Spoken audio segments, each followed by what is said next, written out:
Welcome back, Kevin's Mobile Repair. Got a 2015 Porsche Macan, or Macan, however you want to pronounce it. All right, we're doing some front brakes on here. So this is how I did the front brakes, not how you or someone else may do them, but I'm going to show you what I did. This is a single sealed caliper kind of system with 3 pistons on each side. So this thing does not really split apart. You do have 2 huge, they are triple square inverted torques. Take it off of the bracket and then the caliper itself can come off. Now what I did is I used a flat blade screwdriver and on each one of the piston or each one of the brake pads squeeze the calipers back in on both sides, so that way it compressed the caliper in before I even took the caliper itself off. Took the caliper off. Now you can do this one of 2 ways. I like taking less stuff off. These little bolts right here are for the slide pins that the brake pads itself sit on, like this. Will sit on there just like this.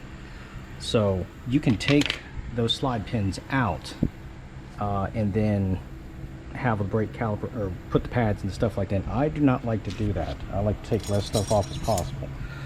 So I insert the clips and then set the pads in there one at a time. Got to kind of press them down in order to press on the springs in order to get them to seat in there, but they do so. Or you can take the slide pins out, put the compression springs in there, and then put the pad on. Like I said, I like taking less stuff out as possible. This one does have a sensor on there.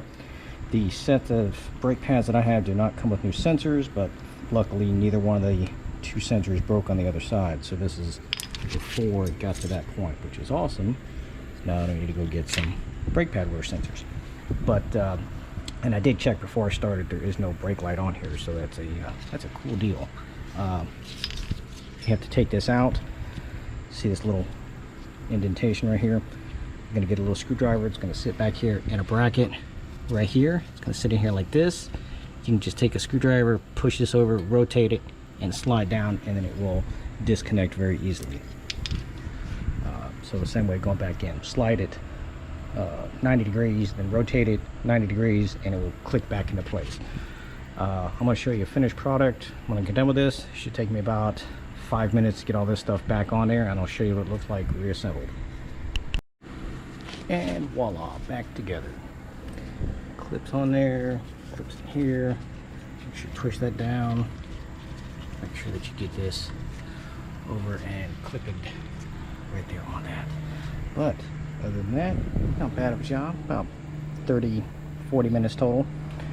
Any questions, comments, feel free to let me know. Thank you.